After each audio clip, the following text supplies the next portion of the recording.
Olá, gente, boa noite.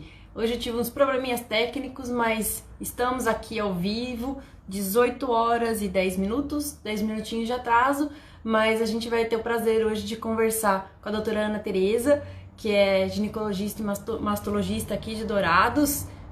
Tudo bom, gente? Pessoal do Estúdio Glamour Diniz, hoje também estou preparadíssima, maquiadíssima pelas mãos da Adriana, que fez essa maquiagem maravilhosa para essa live de hoje. Ei, gente, tudo bem? Pessoal da Liga, Gilmara, Cláudia, tudo bem com vocês? Ei, obrigada, gente, vocês são os amores. Desculpa o imprevisto, mas estamos aqui online. Eu estou aguardando a doutora Ana Tereza entrar para a gente poder bater um papo bem legal. Eliana Marques, tudo bom? E hoje nós vamos falar sobre os aspectos da menopausa, né? O climatério, a menopausa e sua repercussão na pele, no cabelo, nas unhas. Oi, mames, tudo bem? A gente só se vê nas lives e nos vídeos, fotos chamadas, né? Precisamos nos ver, quem sabe logo em breve. Ei, doutora Ana Tereza, já entrou? Alzira, tudo bom? Boa noite, gente. Então vamos começar, vou convidar aqui a Priscila. Ei, maridão, todo mundo online. Vamos começar aqui, eu vou convidar a doutora Ana Tereza para participar aqui comigo. Ei, já chamei a doutora Ana, vamos começar a live agora. Oi, Bru! Oi, doutora Ana, tudo bem? Tudo bem, Cintia, e você? Tudo bem, Deu doutora certo, Augusta? atrasamos, mas deu certo. Atrasamos minha culpa, mas Quem tem neném pequeno é diferente, né? nossa, a rotina muda um pouquinho, né? É. Ó, Tudo doutora, bem? já tem bastante gente online aqui, até a doutora Augusto, que legal, entrou.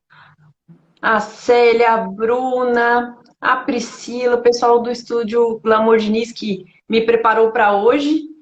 Tô toda arrumada por conta deles. Então a Tá gente pode linda. começar. Ah, obrigada. Obrigada. A gente pode começar a explicar algumas coisas para o pessoal que está agora online. A gente já tem 28 pessoas online aqui acompanhando a gente. Obrigada, gente, de coração. E a gente também vai respondendo as perguntas do pessoal, conforme vai aparecendo também, se tiver. Aí, se vocês quiserem mandar a pergunta para a gente, tá bom? Então, eu vou até deixar a doutora Ana explicar melhor, né, sobre a parte. Eu acho que é importante a gente saber entender o que é o climatério, o que é menopausa, até para a gente começar a explicar essas mudanças que ocorrem no nosso corpo, das mulheres, após. E esse período, a gente vive um terço da nossa vida praticamente após a menopausa, então a gente tem que se cuidar bem para chegar nesse período, né? Então, eu dou a palavra para a doutora Ana Tereza já explicando aqui pra gente. Ah, que bom. Então, Cintia, é um prazer estar aqui com você, o seu convite. E, assim, é tão bom ter uma profissional como você agora na nossa cidade, né? Obrigada. Todos estão contentes, nós vai só agregar, né? Muito importante a sua vinda para cá. E é um Obrigada. prazer estar aqui podendo conversar, que a gente trata de mulher o tempo inteiro, né? Todos os dias, né? E é uma fase da vida da mulher diferente mesmo, né? É Sim. natural, é fisiológico, todo mundo vai passar, todas as mulheres vão passar pelo climatério, não é doença, mas é uma fase peculiar, né? Então, como você comentou, o que seria o climatério e a menopausa para pontuar para as pacientes, né, para as mulheres? A menopausa é a última menstruação da mulher, é quando ela não menstrua mais. Ela vai saber disso retroativamente. Ah, minha última menstruação foi há 1 ano atrás, há 2 anos atrás. É um marco na vida da mulher, assim como a primeira menstruação. O climatério é um período muito mais abrangente. Ele começa antes dessa última menstruação e também vai além, alguns anos além da última menstruação. Então, o climatério é uma fase da vida da mulher de transição, de mudanças entre o período reprodutivo e não reprodutivo da mulher. Então, ela lá com 10, 11, 12 anos, o ovário dela começou a funcionar, fabricar hormônios femininos, estrogênio e progesterona. Assim passou a vida inteira. E chega na menopausa, simplesmente esses hormônios vão acabar. Vai cessar essa produção hormonal. Ela vai parar, ela não vai mais conseguir engravidar, ela não ovula mais. E esse estoque de estrogênio, esse estoque de folículos, acaba. Então, ela entra nessa fase do hipoestrogenismo. Aquilo que ela sempre conviveu com aqueles hormônios a vida inteira, agora eles vão acabar. E isso vai trazer muitas, além das alterações físicas no corpo, os sintomas, né? Uhum. Que tanto elas reclamam, que tanto elas falam, que vão desde, primeiro, as alterações da menstruação. Elas começam a ficar irregular, elas não param do nada. Um dia para a menstruação, não. É um processo. Não dá um sinal, né? Ah, eu vou começar a falhar, né? Exato, ele começa um sinal. Começa a falhar, não vem, outros tipos de irregularidade. E com isso, o aparecimento de muitos sintomas e sintomas desagradáveis, né? Os fogachos, famosas ondas de calor. Elas atrapalham o sono, muitas vezes são noturnos. Então, a mulher tem um sono fragmentado, um sono fraco. Isso leva a um cansaço, uma fadiga no dia seguinte, alterações do humor, né? Além disso, assim, depois da menopausa vem as perdas de massa óssea, as alterações no sistema genitorinário, de ressecamento, dor na relação, e as alterações na pele também, que vão acontecer, claro. Então, é um momento de transformação, de mudança, e não tem como escapar. Sim, é inevitável, mas a gente tem como se precaver e ter alguns cuidados antes disso, né? A gente tem que estar sempre se cuidando, né? Fazendo uma rotina de cuidados e após isso a gente tem que intensificar realmente junto com o ginecologista de confiança. E o Bruno fez uma pergunta importante. O Bruno, personal trainer, perguntou qual a idade média que começa a ocorrer esses sintomas, o começo do climatério, menopausa? Então, muito importante, que eu não pontuei. Geralmente, entre os 45 e 55 anos. Então, não é igual para todo mundo. A gente consideraria precoce se ela acontecesse, a insuficiência ovariana, acontecer antes dos 40. E tardia depois dos 55. O mais comum é nesse período entre 45 e 55, e estreitando mais, a maioria vai entrar 47, 48, 49, 50. Eu falei que é um processo. O marco é a menopausa, que é a última menstruação, mas o processo acontece antes e depois. Então, a gente pode pontuar entre 45 e 55 anos, variando com as mulheres, né? Não é igual para todo mundo.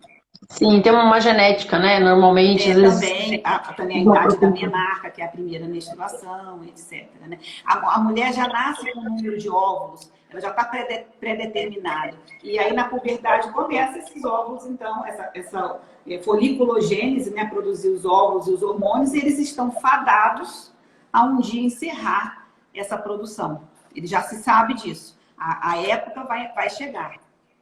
Ah, sim. Por isso que a gente tem que sempre estar acompanhando, estar vendo direitinho como que a gente está... Porque algumas mulheres têm um ciclo irregular, tem algumas ciclo regular. Então, cada um tem o seu perfil e a gente tem que dar atenção direcionada para cada pessoa, para cada pessoa. Né? Ela se conhecendo, ela vai perceber melhor essas mudanças, né?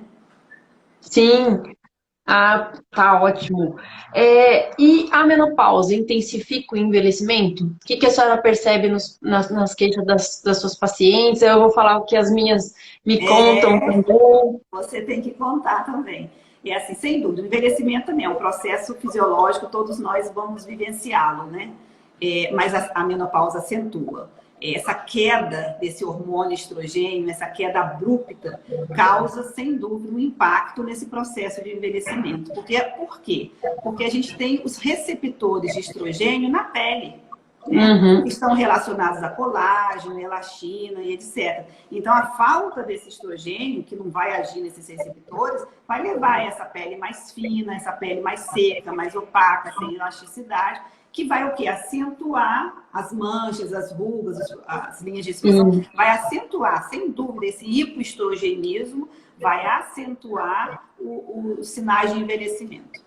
Sim, até a gente tem uma desidratação, né? Justamente porque o estrógeno, como a senhora falou, né? Tem os receptores na pele, né? Que é quando esse hormônio se liga às células da pele para exercer sua função, né? De hidratação numa camada na pele e na outra ela ajuda os fibroblastos, que é um tipo de célula, a melhorar o estímulo de colágeno e elastina.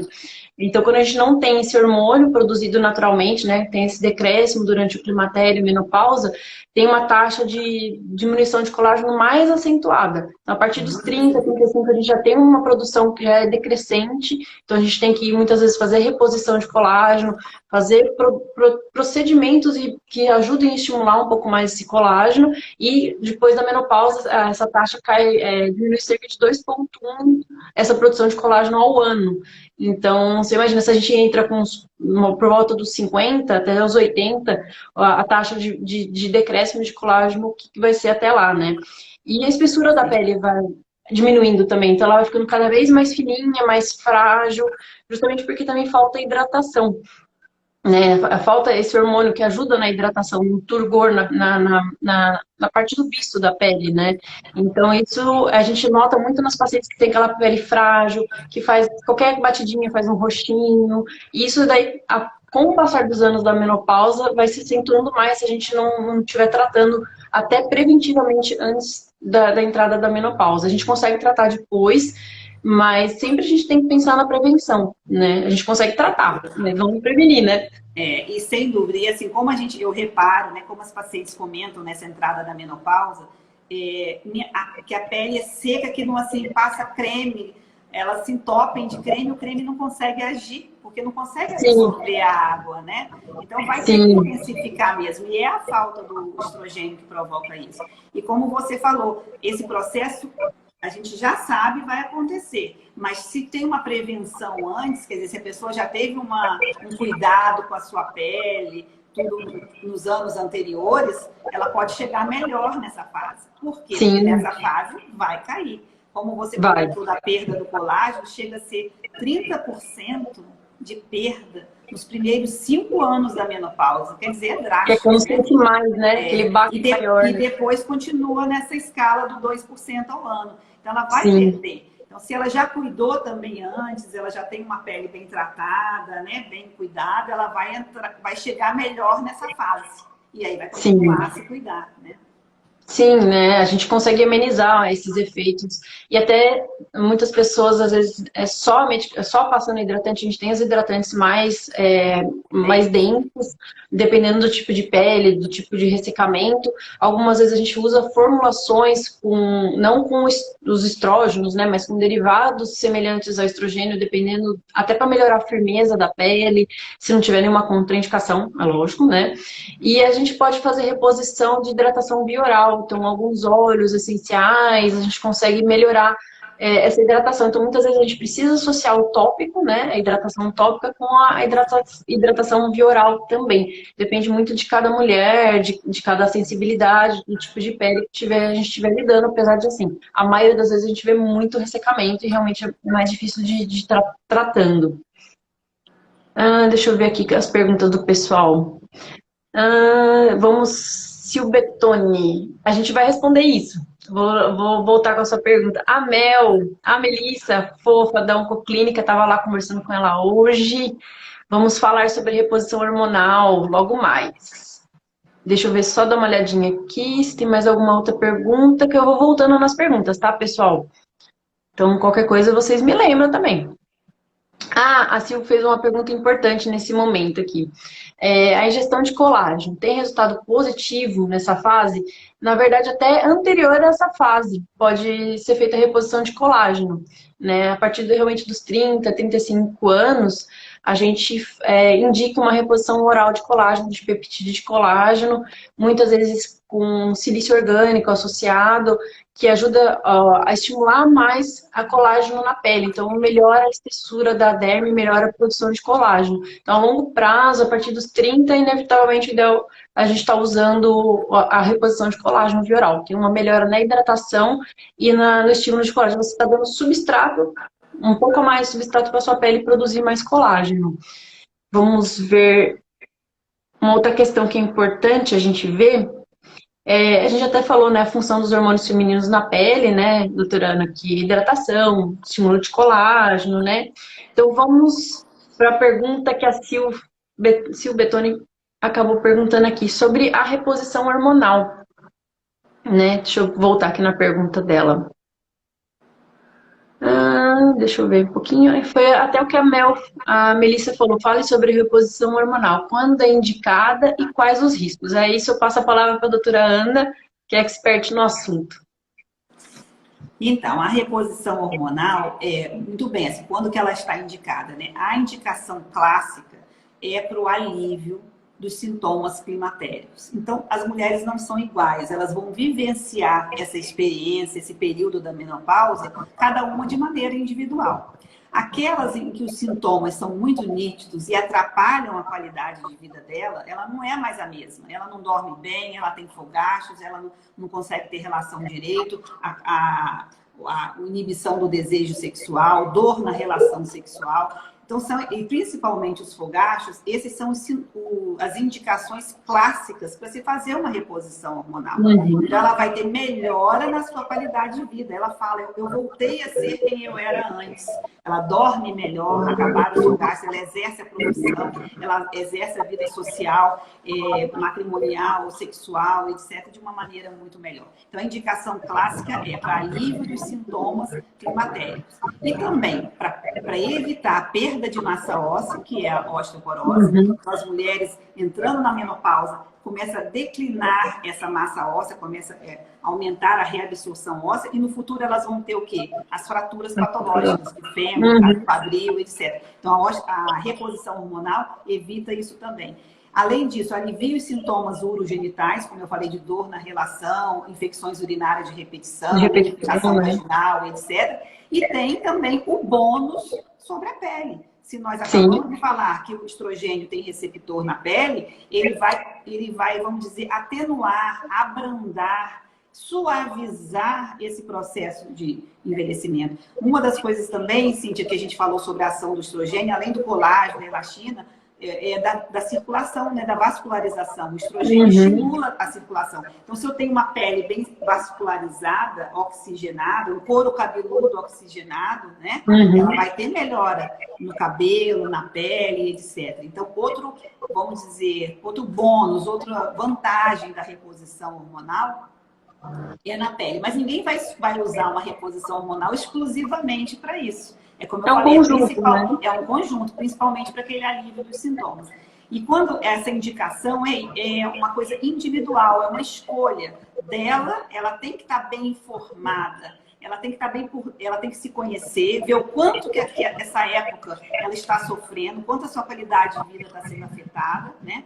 Conversar com o seu médico sobre tem contraindicação, tem riscos, o quê? Individuais, pessoais. Não é a vizinha, não é a amiga, não é a irmã, não é a mãe. Não são elas que interessam. Quem interessa é a paciente.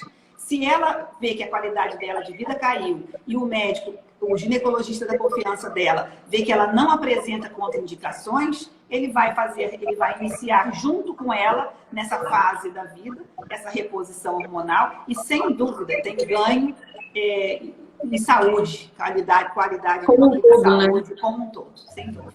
Não, com certeza.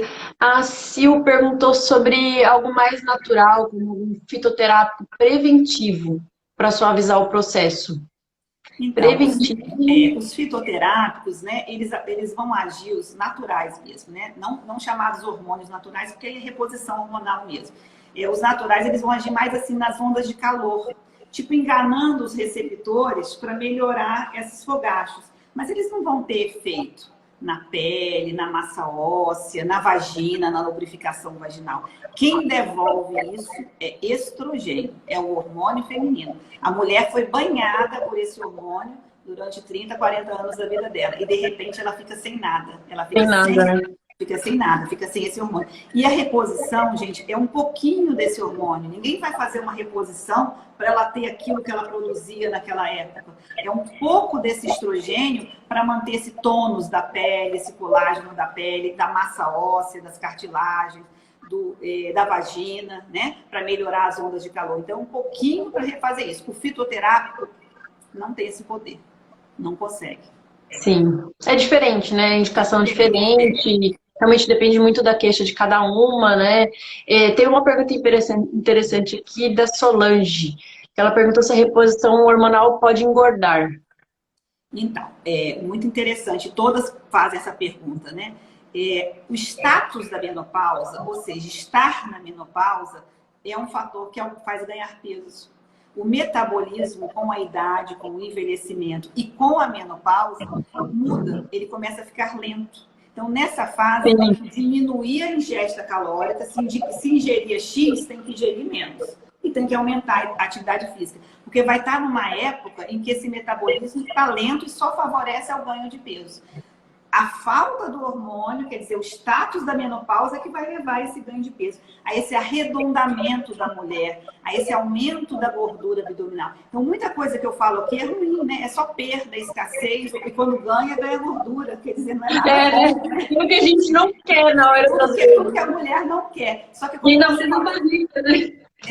Com certeza. E como você falou no começo, embora seja essas coisas, vamos dizer, ruins, mas a gente tem que saber que a gente tem muita coisa nas mãos para fazer com que isso seja mais sutil, isso seja mais leve. Então, a reposição hormonal, quer dizer, usar esse pouquinho do estrogênio, oral, transdérmico, etc., não vai fazer ganhar peso. O que vai fazer ganhar peso é estar na menopausa e não praticar atividade física, ter uma ingesta calórica alta, quer dizer, ela tem que mudar os hábitos alimentares. Isso sempre, né? Porque o metabolismo mudou também, né? Não é mais o mesmo, tá mais desacelerado por conta da falta estrogênica, né? Também, né?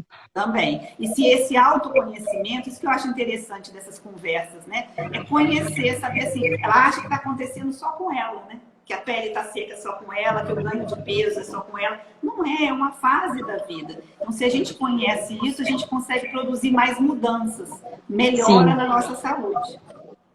Sim. O doutor Augusto participando aqui. Ah, legal, obrigada. Coraçãozinho.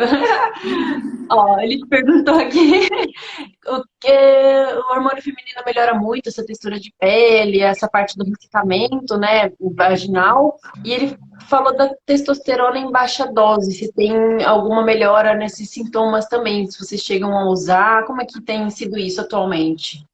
Então, a reposição clássica, né, é de estrogênio, é o hormônio feminino que vai melhorar tudo. A progesterona entra para proteger o endométrio. A progesterona, não é a testosterona, é para proteger o endométrio do câncer de endométrio. E a testosterona, em algumas mulheres, sim, está muito bem indicado. Para quê? Para desejo sexual hipoativo, quer dizer, para diminuição da libido que ocorre nessa fase.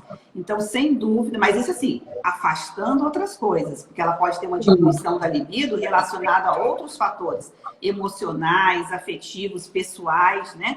Mas se essa baixa da libido, bem no climatério, está relacionada a uma baixa da testosterona, a gente percebe isso, a gente pode entrar com baixas doses transdérmicas e melhora essa parte. Indiretamente também pode melhorar a parte da massa muscular, né? Também com depois dos 50 anos, em que eu estou falando que ocorre essa mudança e desse ganho dessa gordura abdominal, etc., ocorre muita perda dessa massa muscular. E também ela poderia ajudar nisso. Mas a principal indicação da testosterona na mulher climatérica é para tratamento da diminuição da libido, diminuição do desejo sexual. E tem que ser bem acompanhado também, né? Porque não tem aquela faca de dois gumes, vai melhorar a libido. Conta aí, Cíntia, conta para elas como que é a testosterona. É bom, mas tem que ser, realmente tem que estar acompanhando com um médico de confiança, mesmo porque, por exemplo, na questão de cabelos e pelos que acontece na menopausa, a gente tem um afinamento dos fios, então quem tem já o cabelo bem fininho, a tendência é ficar um pouquinho mais fininho, mais ressecado, e tem uma tendência, só coisa, né? A gente tem que ficar observando, de aparecer alguns pelos nos lugares indesejados. Então, às vezes, antes não tinha pelo na região do queixo, e começa a perceber que aumenta. Justamente porque você tem uma queda do estrogênio, que é um hormônio feminino, e com isso prevalece os andrógenos, que são os hormônios masculinos. Então, quando a gente dá testosterona, mesmo em baixas doses, se você faz aquela aplicação transdérmica, né, que passa pela pele, que você pode passar em creme, ou mesmo até fazer reposição, dependendo de cada caso, você tem que tomar muito cuidado com isso também, porque vai ter piora dos outros sintomas também. Então, a gente tem que pesar muito bem isso para cada paciente, para cada caso, porque realmente cada pessoa responde de um jeito, né? É totalmente individual, né? É totalmente individual. E também, assim, nunca se deve fazer nessa fase do climatério, né? Nunca se deve fazer uma reposição de testosterona sem o estrogênio. Porque, claro, como você mesmo falou, ela já está com baixa de estrogênio. Pode já haver uma tendência a predominar o androgênio, por isso o cabelo fica mais fino, etc. Então, se eu dou testosterona sem o estradiol, sem o estrogênio, eu vou agravar esse cabelo, que é a alopecia androgenética, né? Às vezes acne, oleosidade. Quer dizer que são efeitos indesejáveis. Então, tudo isso, como você falou, tem que ser muito bem escolhido, muito bem individualizado, em doses pequenas, que vai ter o bônus, que vai ter a melhora, sem esses efeitos colaterais indesejáveis, né? Ah, doutor Augusto aqui falando que exercícios como musculação, exercício aeróbico também contribui para melhoras dos sintomas ou como são tratamentos coadjuvantes? Não, sem dúvida, assim, a paciente fazer uma atividade física assim, bem feita, regular, disciplinada, outros exercícios também para a mente, né? Vamos dizer, outras atividades, né? Isso deixa o sistema nervoso central mais em equilíbrio, aí entra naquela parte da serotonina e etc, que equilibra. Então, vai deflagrar menos as ondas de calor. Você imagina, a gente não comentou, a gente pode comentar no próximo, as contraindicações da reposição hormonal, né? Sim. Tem pacientes que não podem fazer a reposição hormonal e elas vão ficar sintomáticas? Não, a gente vai ver maneiras, às vezes com atividade física, com a prescrição, às vezes, de medicamentos para diminuir a ansiedade, etc., que vão ajudar também nas ondas de calor, né? Então, atividade física e alimentação balanceada, tudo é a base, sem dúvida, para amenizar também os sintomas climatéricos. A reposição hormonal, vamos dizer, é importante, mas ela tem que ser aliada a uma mudança no estilo de vida, né? Uma alimentação adequada, etc. Não adianta a gente, às vezes, apostar ficha só em uma coisa, né? E esquecer do resto, todo, né? Uma coisa assim que eu lembrei, que eu falo muito para os pacientes, ó, sempre já deveria, desde novinha, 30 anos, 20, 30 anos, mas nessa fase, aí mesmo que tem que ter uma dermatologista da confiança, quer dizer, não vai ser só o hormônio que vai aguentar tudo, né? Tem que ter essa orientação pessoal para aquele tipo de pele, porque existe, não é só isso, né? É tudo que a pessoa já veio de cuidados antes, da própria genética, do tipo de pele que ela teve. Não adianta que se ela sempre teve uma pele mais, vamos dizer, delicada ou mais judiada também, né? E ela agora vai querer ter uma pele totalmente diferente. Então, todo esse cuidado antes já devia existir. Mas nessa fase, ela precisa muito dessa atenção personalizada, né? Sim, até assim, a gente realmente consegue... o ideal é a gente já, a partir dos 20, 30 anos, já fazer uma rotina de skincare, a gente está acompanhando com um dermatologista de confiança, porque você já está fazendo um preventivo, né? Atividade física, evitar fumar, porque tabagismo, realmente, até na outra live eu falei bastante, que ele prejudica muito a circulação do sangue e isso leva a radicais livres, isso envelhece mais, então a aparência do envelhecimento é ainda mais acentuada.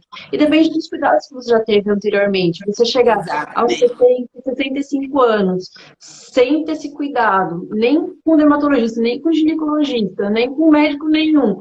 Vai acreditar que o hormônio vai salvar tudo sozinho? Não vai, né? Não vai, ele ajuda, mas vai ter que ter um trabalho em conjunto ali, né? Um trabalho em conjunto, com certeza. A Cris fez uma pergunta que eu achei interessante, doutora Ana. Falou que faz uso de citrato de tamoxifeno e ela queria saber se pode fazer reposição hormonal quando chegar na menopausa. Acho que depende do motivo que está tomando a medicação, né? Você respondeu tudo, o motivo pelo qual está tomando. O tamoxifeno, ele é um hormônio, um estrogênio fraco, que ele inibe o receptor de estrogênio na mama. Então, ele é utilizado para hormonioterapia no câncer de mama. Clássica, um tratamento clássico, um tratamento hormonal para quem teve câncer de mama. Não todas, aquelas que o tumor era receptor hormonal positivo.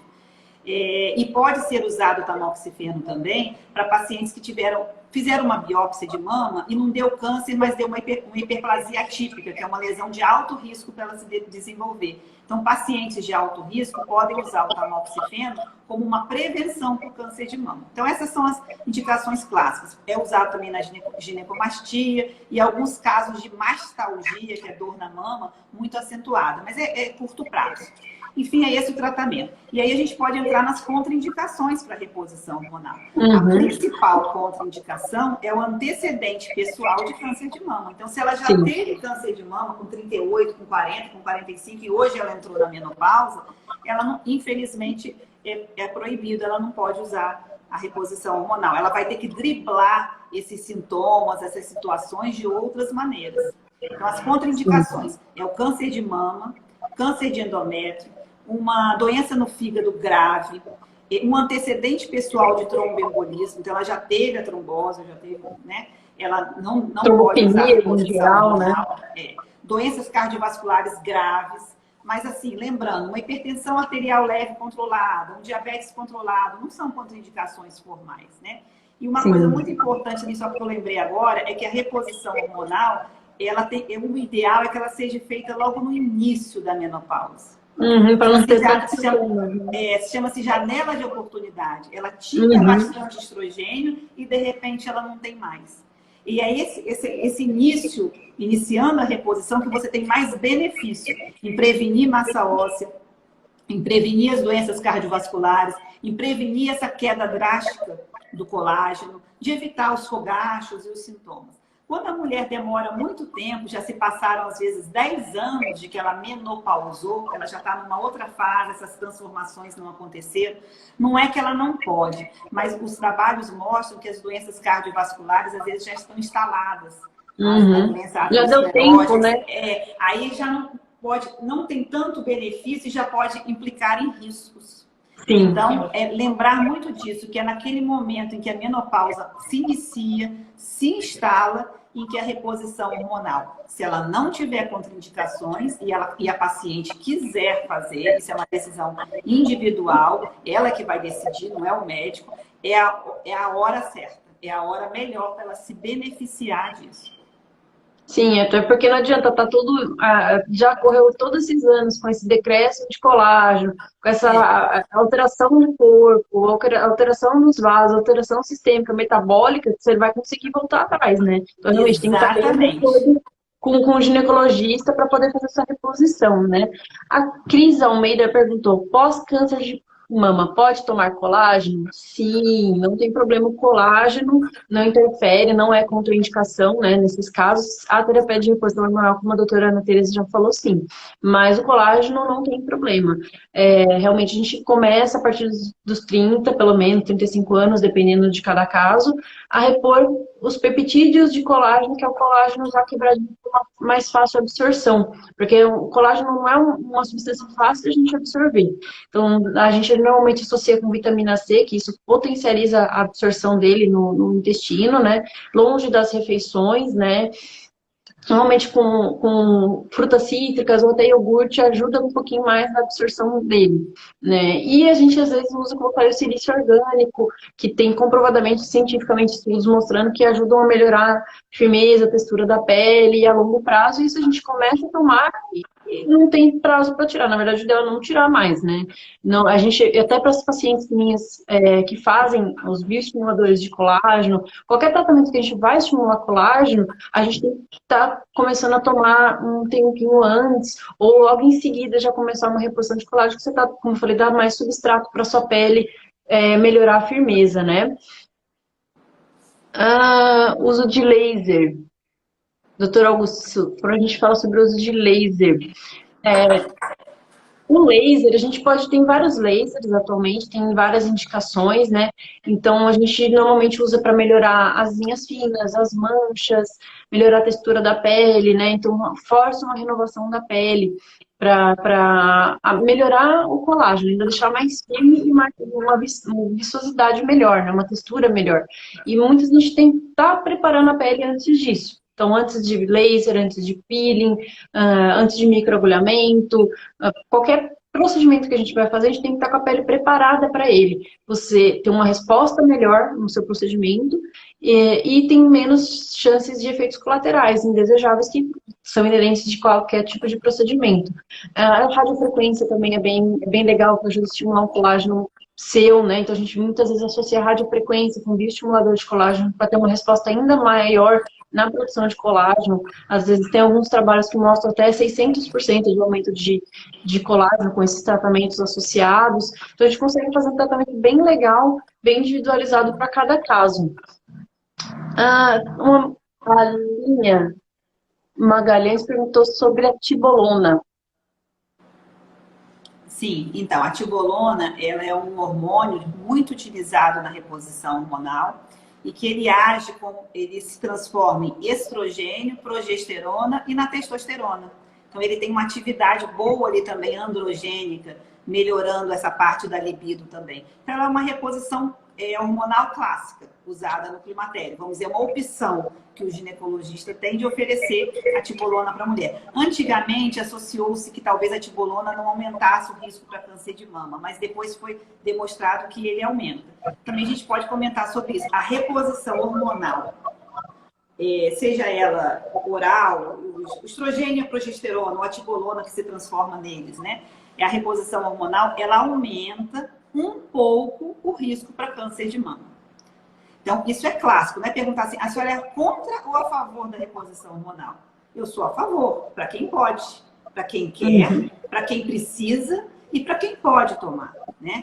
Mas para quem está fazendo o segmento certinho, né? Também não pode tomar e nunca mais aparecer, né? E nunca mais aparecer. Então, ela aumenta um pouquinho o risco para câncer de mama em relação às não usuárias. Mas não é um aumento significativo, é um aumento pequeno. Aí achava-se que a tibolona não teria esse incremento, mas ela tem esse aumento pequeno como a reposição hormonal em geral.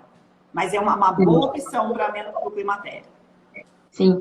Acho que a Carol Rocha perguntou qual a idade para preencher com Botox. Na verdade, preenchimento é um procedimento, Botox, toxina botulínica é outra. Isso a gente, na verdade, depende da queixa, depende da genética, depende da indicação. A toxina a gente pode fazer preventivamente a partir dos 20, 25 anos, para evitar que você tenha as linhas de expressão. Então, às vezes, da braveza, a do SUS, dos pés de galinha, a gente faz alguns pontos para pescoço, para melhorar as linhas do pescoço e melhorar contorno. Então, isso depende muito, é muito individualizado, né? A partir do momento que você já tem as linhas marcadas, mesmo ao repouso, ou seja, você não está fazendo expressão e está marcando as linhas, aí já até passou do ponto. O ideal é a gente pegar antes, mas dá para a gente reverter com um tratamento seguido bem acompanhadinho com Botox a cada 4 ou 6 meses, dependendo de cada caso, de cada pessoa, e aí fica um resultado bem legal a longo prazo. Os preenchedores são os produtos de ácido hialurônico e alguns bioestimuladores também têm uma função. A gente pode, dependendo da quantidade que a gente colocar, pode fazer um efeito preenchedor ou só bioestimulador. Isso também depende da queixa, da genética e da composição de cada um. Então, a gente pode fazer a partir dos 20, 25 anos e conforme você mantiver esse cuidado a longo prazo, a tendência é você fazer menos vezes ou menos quantidade mais para frente, porque você vai diluindo isso ao longo da sua vida, né? Então, é uma coisa que a gente também vai acompanhando aos pouquinhos. A gente já falou da tibolona, a Cláudia está parabenizando. A doutora Melissa perguntou sobre os hormônios antes da reposição hormonal. Precisa ser dosado ou somente os sintomas já são suficientes para indicar a reposição? Foi boa essa, hein? Muito boa, da Melissa aí. Então, o quadro clínico já é clássico para iniciar uma reposição hormonal. Se faz 1 ano que ela já vinha com a irregularidade menstrual e faz 1 ano que ela parou de menstruar, ela menopausou. Não tenha dúvida que a gente vai pedir FSH e LH estradiol e vai vir com parâmetros compatíveis com a menopausa. Então, o quadro clínico é fundamental. Mas a gente costuma pedir, principalmente nesse período perimenopausal, que ela está parando, às vezes já faz 4 meses que não vem, mas de repente vem. Então, essa dosagem hormonal nos ajuda assim, a nortear o nível dela de estrogênio, qual é o nível de FSH. Mas depois que ela encerrou essas menstruações e já os sintomas estão declarados, já está clássico que ela é menopausada e que pode iniciar a reposição hormonal, sim. A Sil também perguntou sobre o uso de laser para tratamento vaginal. Eu sei que atualmente tem saído bastante trabalho, bastante estudo que ajuda a melhorar realmente a pele nessa região, né? Então, laser quanto radiofrequência, né? Então, ajuda na lubrificação, isso tem tudo a ver com hidratação e colágeno também, né? Que são tratamentos que podem ser feitos dependendo da queixa, dependendo da paciente, do que tiver de alteração nessa região, com ótimos resultados, inclusive. Né? Então, uma coisa que atualmente a gente tem indicado bem e tem feito também com ótimos resultados, né? Principalmente para secura vaginal, para dificuldade de ter relação, né? A doutora Ana sabe bem, até melhor do que eu, essas.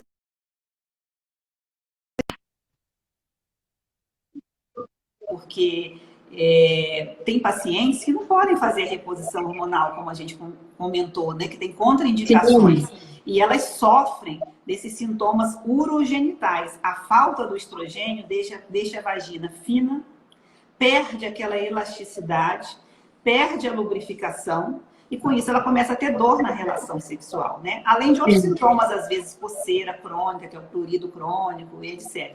E o hormônio devolve isso. E aí pode ser o hormônio da reposição hormonal ou o estrogênio tópico também, local, em aplicações, também melhora muito. Mas tem pacientes que têm contraindicação, tem pacientes que não querem fazer reposição hormonal, já passou, já assim, não está sentindo mais sintomas, elas não querem. Perdeu a janela de tratamento que é boa, né? Aí já não quer mais. Enfim, e pacientes que têm contraindicação, ou pacientes que não gostam de usar esse aplicador de estrogênio, de estradiol, do creme de hormônio à noite. E o laser veio como vamos dizer, uma alternativa excelente. Os trabalhos mostram que o quê? Ele estimula o quê? Exatamente isso. Colágeno, melhora a hidratação, melhora a lubrificação e melhora, gente, a função da vagina. Então, não é questão só de estética íntima, é funcional. Aquela vagina não está mais, não está como ela era antes. Ela perdeu como ela era antes. E o laser pode devolver essa função da vagina, torná-la melhor. Então, também veio como o laser e a radiofrequência. Veio como uma alternativa, mais uma coisa para ajudar a vida da mulher, a qualidade de vida da mulher. E tem uma boa resposta, né, ao tratamento. Muito boa resposta. Os trabalhos são bem legais, assim, às vezes de uma ou duas sessões, dependendo da paciente, do caso, tem uma resposta bem interessante. Até para sintomas urinários também. Sim, etc. Você melhora o trofismo, né? Melhora o trofismo como um todo. A Sil perguntou também, ó, com o decréscimo natural do colágeno na menopausa, os bioestimuladores terão a mesma ou uma resposta diminuída nessa fase? Na verdade, depende muito também como eu falei, de tratamentos anteriores. Realmente tem quando você faz um bioestimulador a partir de 50, 60 anos, você produz um pouquinho menos do que uma pessoa de 20. Isso não tem dúvida. Mas aí muitas vezes a gente precisa fazer algumas sessões a mais.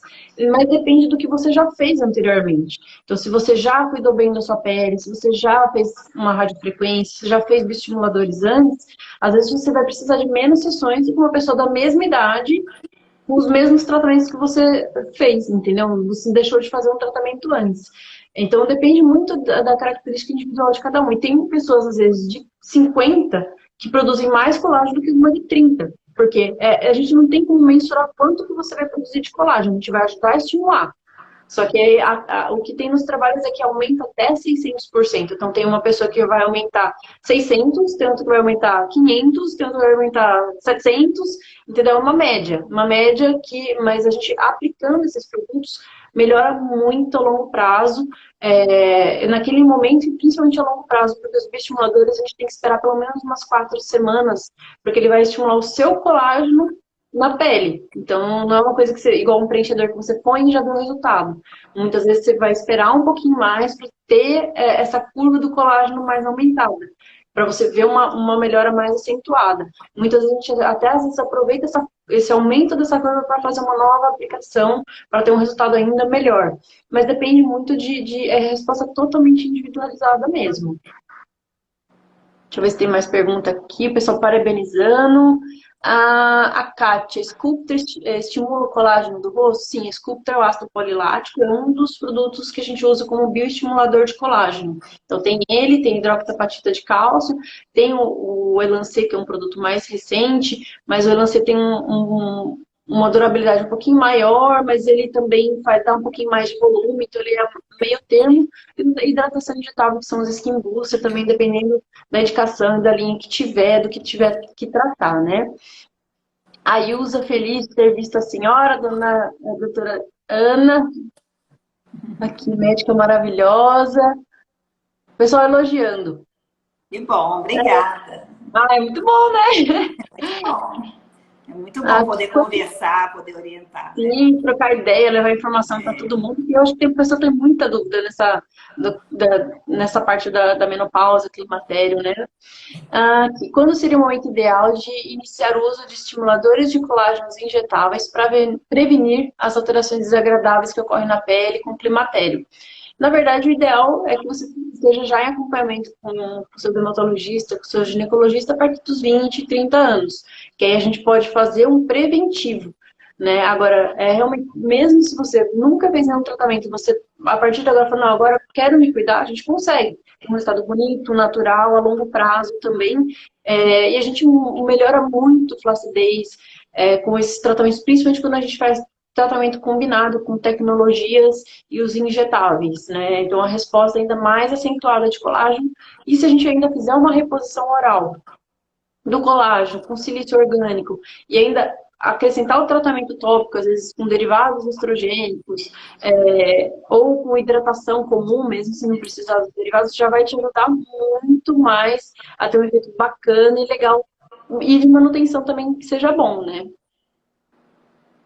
Aqui, a Zilde perguntou, quem tem doença autoimune pode fazer qualquer tipo de laser, botox? Então depende, na verdade, da atividade dessa doença autoimune. Se tiver uma doença autoimune controlada, pode ser feita aplicação sim, tá? Exceto em doenças autoimunes que tem a ver com a parte neuromuscular, com miastenia graves. Aí é contraindicada a aplicação de botox, né? Porque já é uma doença que altera o movimento, então a gente não tem indicação de fazer. Mas a maioria delas que tiver controlada, a gente às vezes conversa com um reumatologista para ver se tem alguma outra contraindicação, algum outro ponto que a gente precisa abordar, mas na maioria das vezes, quando tudo controladinho, a gente pode fazer sim. Tanto laser, quanto preenchimento, quanto botox. Vamos ver. Sim, a Sil perguntando do colágeno antes dos bioestimuladores, com certeza. Você pode começar antes, que é o ideal, mas eu não comecei, eu quero fazer a aplicação do bioestimulador. Ainda não comecei a tomar o colágeno, você já pode começar no mesmo dia, não tem problema. Mas você tomando ele, você conseguindo, vai melhorar ainda mais o seu resultado. Doutora Cláudia Rodrigues falou que a senhora é linda, adorou a iniciativa, muito feliz. Cláudia. Prazer, né? Estar junto. A Paty também, lá do CDM, o Stefano. Vamos ver aqui. Doutora Ana. Muito obrigada, gente. Estou vendo se tem mais alguma pergunta. Quem tem esclerodermia pode fazer botox? A doença não está ativa. Então, como eu falei, normalmente na doença autoimune não teria problema se tivesse realmente controlada. Na esclerodermia, depende muito do tipo de esclerodermia que você tem, se é só sistêmica, se é só cutânea. Depende do caso, a gente pode fazer, mas aí a gente tem sempre conversa com o reumatologista que estiver te acompanhando para ver se no seu caso pode ser feito ou não, né?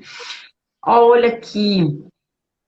Uma pergunta legal que seria legal a gente abordar, doutora Ana Teresa, rotinas de seguimento com o ginecologista nessa faixa etária. Como que o pessoal tem que se cuidar?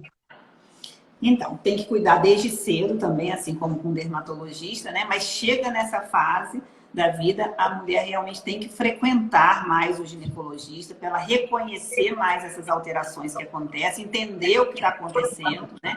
E fazer os exames rotineiros. O principal deles é a mamografia, que não só para quem vai fazer ou não vai fazer reposição hormonal. O câncer de mama é o principal câncer que atinge a mulher. E é o que mais mata. Então, a mamografia é uma forma de prevenção, não de prevenção, de detecção precoce da doença, que ela pode detectar numa fase muito inicial, que ela vai obter a cura. Então, fazer as mamografias anuais. Fazer o controle do peso. Então, a gente vê que a paciente vem ganhando peso, essa orientação metabólica, de mudança de estilo de vida, de alimentação, de atividade física. E, com isso, solicitar os exames de glicemia, colesterol, triglicéridos, para observar as dislipidemias, porque nessa fase após a menopausa, com esse acúmulo da gordura abdominal, tem uma tendência à síndrome metabólica, fator de risco para diabetes e doenças cardiovasculares. Então, exames laboratoriais. Verificar sobre a tireoide, sobre o funcionamento da tireoide, então a dosagem dos hormônios tiroidianos. Ultrassom transvaginal, para a gente ver o endométrio, avaliar o ovário, etc. Então, são os exames básicos, né? E a coleta do Papa Nicolau, claro, do preventivo, para a prevenção do câncer de colo do útero. E, principalmente isso, esse entrosamento para ela entender o que está acontecendo e cuidar melhor da sua saúde, né? Poder perceber em si as mudanças e ver também o que ela quer fazer. Porque também, Cintia, outra coisa que a gente às vezes fala tanto desses cuidados de estética, de beleza, a gente também tem que entender que cada um é cada um, né? Às vezes o que incomoda para uma pessoa não incomoda tanto para outra. Sim. Então, não é nenhuma ditadura que todo mundo tenha que fazer tudo isso, né? Todos esses cuidados. É questão de procurar saúde, qualidade de vida. E lembrando até que a pele, que é nosso principal órgão de proteção, né, de defesa, se ele for bem cuidado, ela vai ter a integridade dessa pele, para não ter as dermatoses, as outras afecções também da pele, que vão ficar muito mais comum com a idade, não é? Por essa finura que a pele fica, essa textura dela ruim, predispõe a doenças também, né? Como eu comentei, das doenças também urinárias, das infecções urinárias. Então, não é só também questão de beleza e de estética, é questão de função, de saúde, de preservação dessa saúde da mulher. Então, são esses os exames que ela deveria procurar fazer, pelo menos anualmente, né? Sim, com certeza, conversar com o seu ginecologista, com o seu dermatologista, porque para minhas pacientes eu sempre checo os exames, eu vejo como é que está a função tiroidiana, é muito importante também, vai melhorar a textura ou piorar a textura, aumentar a queda de cabelo ou não, ganho de peso ou não, então isso daí é muito importante para, se você tiver alguma coisa desregulada na parte interna, hormonal, vai refletir no seu organismo, vai refletir na sua pele, na sua autoestima também. Por isso que a gente tem que se cuidar sempre como um todo. Não é ficar preocupado só fazer os exames, a gente tem que realmente ter uma rotina de cuidados no dia a dia e, principalmente, ter os médicos de confiança na nossa vida para a gente ter uma vida mais longa e com mais qualidade de vida, que é isso que eu acho que importa, né? Não adianta viver mal, nem viver mais, tem que viver bem, né? Viver bem. A doutora Melissa fez uma pergunta importante aqui, ó, sobre a reposição de vitamina D e cálcio. Fazer sempre ou somente se a densitometria mostrar osteopenia?